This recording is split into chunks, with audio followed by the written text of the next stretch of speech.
Oi, eu sou a Dona Rita e esse é o meu canal. No vídeo de hoje eu vou fazer com vocês a correção do PET 3 de língua portuguesa do primeiro ano do ensino médio, semana 1. Vamos lá? Gente, essa semana 1 aqui do PET do primeiro ano, ela é bem fácil, praticamente você tem que colocar a sua opinião sobre uma temática que vai ser colocada aqui para vocês. Vou fazer a leitura dessa introdução aqui então, para vocês saberem sobre o que a gente está falando. Olá! Neste PET, vamos falar de um assunto que tem ganhado notoriedade no mundo inteiro. No entanto, muita gente ainda não sabe como se defender dele. Você já ouviu falar de fake news? Um estudo da Universidade de Stanford revelou que a maioria dos estudantes não conseguiu distinguir a diferença entre as chamadas notícias falsas e notícias reais. Aqui no Brasil, a matéria já virou disciplina em algumas instituições, como uma ação para fornecer aos estudantes as habilidades de letramento digital. Agora, queremos saber, número 1, como você sabe se uma fonte de notícias é confiável? Eu vou colocar aqui para vocês tudo que eu sei, tudo que eu uso para falar, para refletir sobre uma notícia ser ou não ser verdadeira, para refletir se a fonte dessa notícia é confiável ou não. Então vamos lá. A minha resposta é a seguinte: você pode pegar algumas coisas da minha aqui ou você pode resumir com as suas palavras. Indícios de que a fonte da notícia é confiável.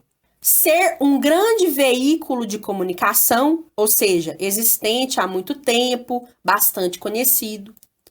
A notícia que a fonte divulgou também foi apresentada em outros veículos de comunicação. Então, quando você vê uma notícia que só aquele lugar que noticiou, só aquele site que noticiou, você pode desconfiar que é mentira. O texto dessa fonte não apresenta erros de português. Então, quando você faz a leitura daquele link que você recebeu no Facebook ou no WhatsApp e você percebe que está cheio de erros de português, erro de concordância, palavras digitadas erradas, assim por diante, então você pode desconfiar. Porque os veículos sérios, eles têm revisores, eles têm editores. Então, tem pessoas que fazem a revisão do texto para não entregar a coisa escrita errada, entendeu? Além do mais, os jornalistas, eles têm uma alta preocupação com a linguagem, que deve ser formal, clara, objetiva. Então, eles não vão escrever errado lá e deixar passar para a pessoa desconfiar da credibilidade dele, não. Então, isso aí você tem que ficar atento. Outra coisa, a linguagem que a fonte usa é objetiva e clara. Ou seja, não parece uma pessoa fazendo fofoca. A linguagem jornalística, ela é específica, ela é uma linguagem que apresenta objetividade, é uma linguagem clara. Por isso que a gente tem que estudar a língua portuguesa para a gente conhecer as regras, os gêneros textuais, as variações linguísticas, porque aí você vai saber, não, essa variação linguística usada aqui, ela não está adequada para um texto jornalístico. Provavelmente, então, não foi feita por um jornalista. Aí você vai desconfiar da credibilidade dessa fonte. Continuando. O título que a fonte escolheu para a notícia não é sensacionalista, exagerado, tentando induzir o leitor ao erro, ou seja, um clickbait. Então, gente, quando você está lá no Facebook e aparece uma manchete lá, um título de notícia, e parece uma coisa assim muito bizarra, você fala, não, mas será que isso é verdade? Aí quando você clica, chega lá, não é nada disso que o título estava te passando. Ou seja, te enganaram. Só colocaram aquilo só para você clicar e aí a pessoa, dona do site, ganha alguma coisa com publicidade, etc. Então você cai no clickbait, né? Que é um título que te atrai para você entrar naquele site, ver aquele conteúdo. E quando você chega lá, não é nada disso que você estava pensando, não é nada disso que estava escrito no título, né? Continuando. A fonte apresenta o nome do responsável pelo texto. Porque se for fake news, eu não vou colocar meu nome de verdade lá, né? Ou não vou colocar nome nenhum. Então, desconfie um pouquinho se não apresenta ali naquela notícia, naquele texto que você recebeu, principalmente no WhatsApp, a fonte, ou seja, quem que está noticiando aquilo, quem é o responsável por aquele texto. Se ninguém assina, então ninguém vai se responsabilizar caso aquilo não seja verdade. Então a gente tem que refletir sobre essa questão também. Os outros conteúdos veiculados pela fonte não são sensacionalistas, exagerados. Então, toda vez que você entra naquele site, todas as notícias que tem lá são bombas. Todas as notícias são exageradas. Então, você já pode desconfiar. E, por último, a fonte nunca foi citada por outros veículos como divulgadora de fake news. Aí você pode confiar nela.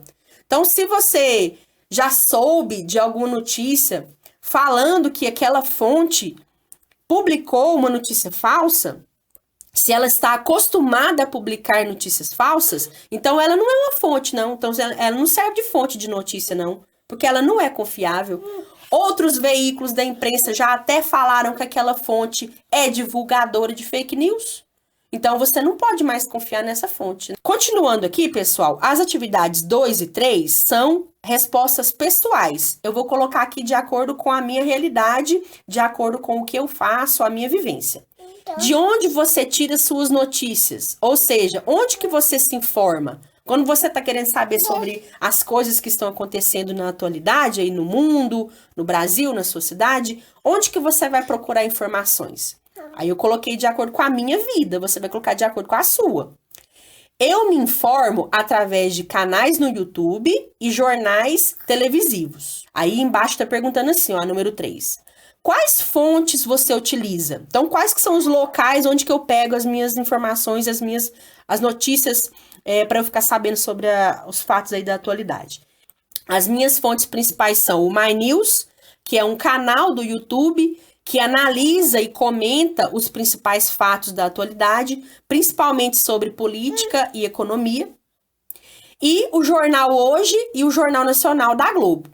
Atividade 4, ela também é pessoal, e aí tá perguntando o seguinte: o que você acha dessa frase?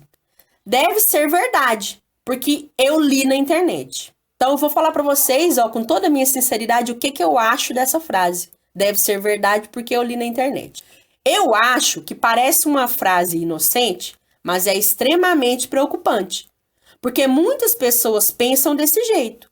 O que significa que não estão verificando a veracidade das informações que recebem, achando muito mais fácil, porque não precisam pensar, acreditar e compartilhar qualquer coisa, mesmo se for mentira. O que você entende por notícias falsas? Pense em algumas palavras-chave que você associa a ela. Aí eu coloquei aqui a minha visão, a minha explicação sobre o que é notícia falsa. Notícia falsa são aquelas que relatam mentiras, como se fossem verdades, ou apresentam informações incompletas, enganando o leitor. Para quê? Com o objetivo de prejudicar alguém ou manipular a opinião pública. Olha para você ver o tanto que é difícil, o tanto que as pessoas que estão querendo manipular o seu pensamento, o tanto que elas são ardilosas. Às vezes uma parte daquele texto é verdade, só que eles não colocaram a informação inteira, modificaram alguma coisa para tentar te enganar. Como parte daquela informação é verdadeira, está sendo publicada em outros sites, em veículos da grande imprensa, aí você vai achar que aquilo ali é verdadeiro. Se você não fizer uma leitura atenta, se você não procurar outras fontes para comparar as informações, aí você vai cair na fake news, você vai compartilhar aquilo como se fosse verdade, né? Então isso aí é um assunto muito pertinente, muito interessante de ter sido colocado aqui no PET, né, para a gente refletir sobre o assunto, e é um assunto muito preocupante. Ô, gente, só fazer um comentário com vocês. Não sei porquê, no final aqui dessa atividade, apareceu esse QR Code aqui com essas informações. Aí eu fiz o teste. Eu apontei a minha câmera do celular para esse símbolozinho aí, ó, esse QR Code que tá aparecendo, e aí eu fui direcionada para um site, para esse site aí, ó. Quando eu entrei lá, o que tem lá? Tem as respostas que alguns alunos, algumas pessoas colocaram com relação a essas perguntas que a gente acabou de fazer a correção aqui. Só que lá, gente, não tem... Vou falar a verdade para vocês, lá não tem nada que presta. Lá tem a pergunta aí, tá falando sobre fake news. Lá tem ensinando a fazer miojo. Lá tem foto de moto. Lá tem um elefante incomoda muita gente, então lá não tem nada que presta. Eu não sei por que foi colocado isso aqui no pet, gente. Acho que isso aqui foi colocado só pra confundir mais a cabeça de vocês. Como se vocês já não tivessem com coisa demais pra pensar nessa vida, com esse monte de pet, esse monte de atividade pra fazer. Ainda colocar essa coisa aqui que a gente não sabe nem pra que serve, pra confundir mais ainda, tá? Então, gente, sinceramente, ó, não liga pra isso aqui não. Se você quiser entrar lá só pra você ver, só de curiosidade, pode entrar, mas isso aqui não significa nada não, tá? Faz o pet normalzinho, do mesmo jeito que vocês estão fazendo, no caderno ou direto na apostila, e entreguem para os seus professores como sempre, do mesmo jeito que você fez o pet 1, o pet 2, direitinho, e deixa isso aqui pra lá, tá? Se isso aqui significar alguma coisa, depois a escola vai entrar em contato com vocês. Mas isso aqui, pra mim, isso aqui não significa nada. Porque não tem nada de bom nesse lugar aqui, nesse site aí. Tá certo, gente? Pessoal, e antes de terminar o vídeo, eu quero mandar um salve aqui para alguns inscritos do canal. Então, um salve aí para você, Tidica TV. Lucas Daniel, um salve. Nicole Del Busso. Silvana Lopes, abraço. Rodrigo da XJ6, Camila Vitória, Davi, Arlindo Chaves, que está sempre comentando aqui nos vídeos, Maria Gomes, um abraço, Joaquim FF, Letícia Bruna, LNFF, Marisângela Moreira, Pedrão Doidão, salve. Letícia Fernandes Rezende, mas na verdade quem usa esse perfil é um aluno. Ele não falou o nome, mas um salve assim mesmo. Rian 222, que pediu pra eu dar uma divulgada aí no canal dele. Então, tá aí, Rian. Abraço. Detodes, mas na verdade o nome dele, ele me falou aqui embaixo, é João Victor Braga. Um abraço pra você, pra sua professora. E para todo mundo aí do 7º ano A da escola Odilon Berrens. Não sei se é assim que pronuncia, não. Um abraço aí para vocês. Obrigado por estarem sempre assistindo os vídeos aqui do canal. Antônio Donizete. Alessandra Pereira Menezes. Joaquim Minecraft. Elton Júnior. Juba S2. Miguel Egito, um salve. Nearzin TV, um salve. Muito bem, então essa foi a correção aqui da semana 1 do PET 3. Espero que vocês tenham gostado. Deixem o seu like, compartilhem aí com seus colegas para eles poderem fazer a atividade certinha aqui, de acordo com a ajuda do canal da Dona Rita. E eu fico por aqui. Até a próxima. Beijo, tchau!